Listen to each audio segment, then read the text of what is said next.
আসসালামু আলাইকুম এভরিওয়ান। দেশ এবং দেশের বাইরে থেকে যারাই দেখছেন, আশা করছি সবাই খুব ভালো আছেন। চলে আসলাম আবারও একটি নতুন রেসিপি নিয়ে। খুব লোভনীয় আর মজাদার একটি রেসিপি শেয়ার করব। আজ শেয়ার করছি টক ঝাল মিষ্টি আমরার আচার। খুবই সহজ আর খুবই লোভনীয় এই রেসিপি। শেয়ার করার আগে বলছি, যারা ভিডিওটি দেখছেন, ভিডিওটি ভালো লাগলে একটি লাইক করে দিবেন। আর যারা এখনও চ্যানেলটিতে সাবস্ক্রাইব করেননি, চ্যানেলটিতে সাবস্ক্রাইব করে পাশে থাকা বেল বাটনটিতে ক্লিক করে রাখবেন। আর যারা অলরেডি সাবস্ক্রাইব করে রেখেছেন তাদেরকে অসংখ্য ধন্যবাদ। কথা না বাড়িয়ে চলুন শুরু করে দিই আজকের মূল রেসিপি।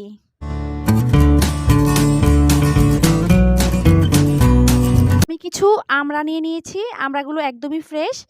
আর আমি ছোট সাইজের কিছু আমড়া নিয়ে নিয়েছি, বেশি বড়ও না আবার বেশি ছোটও না।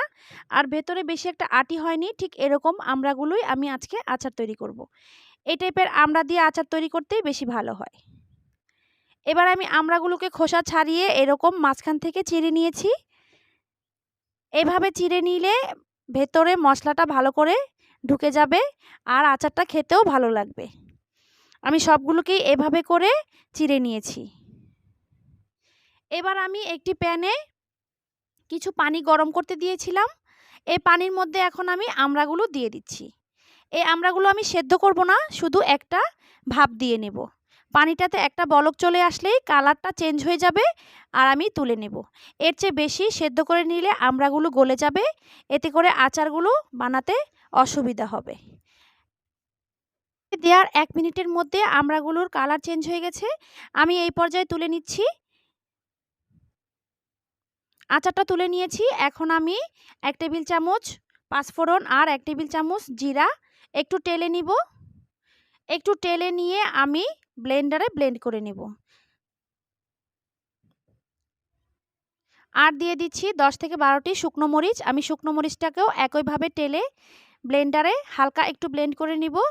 একদম মিহি করে ব্লেন্ড করব না, আমি একটু দানা দানা করে ব্লেন্ড করে নেব।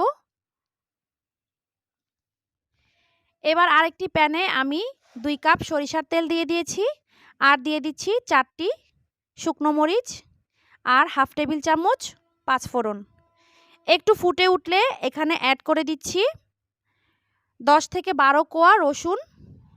আমি আস্ত রসুন এভাবে ছিলে দিয়ে দিয়েছি। রসুনটাকে একটু ভেজে নিচ্ছি। এরপর অ্যাড করে দিচ্ছি 1 টেবিল চামচ আদা রসুন পেস্ট। আদা রসুন পেস্টটা দিয়ে আমি তেলের সাথে ভালো করে ভেজে নিচ্ছি, এতে করে আদা রসুনের গন্ধটা চলে যাবে। ভাজা হয়ে গেছে, এখন অ্যাড করে দিচ্ছি সেদ্ধ করে রাখা আমড়াগুলো।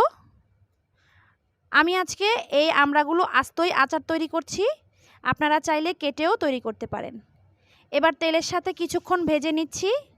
দিয়ে দিচ্ছি সামান্য পরিমাণ লবণ আর 2 কাপ পরিমাণ চিনি।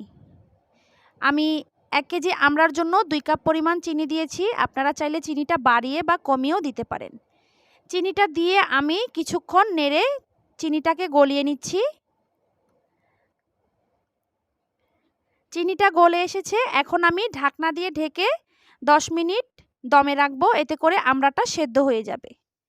10 মিনিট আমি চুলোয় এভাবেই বসিয়ে রেখেছিলাম।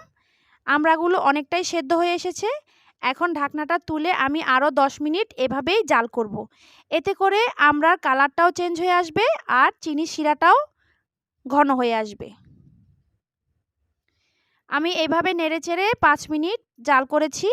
এখন অ্যাড করে দিচ্ছি শুকনো মরিচ গুঁড়ো। আমি শুকনো মরিচটাকে টেলে গুঁড়ো করে নিয়েছি।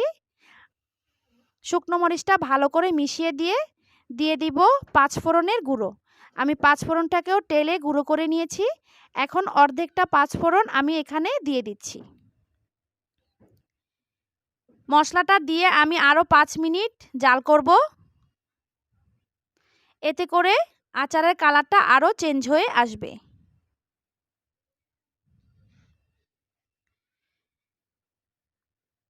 আরও 5 মিনিট আমি জাল করে নিয়েছি। আচারের কালারটা এখন অনেকটাই চেঞ্জ হয়ে এসেছে আর আচারটাও এই পর্যায়ে একদম পারফেক্টলি তৈরি হয়ে গেছে।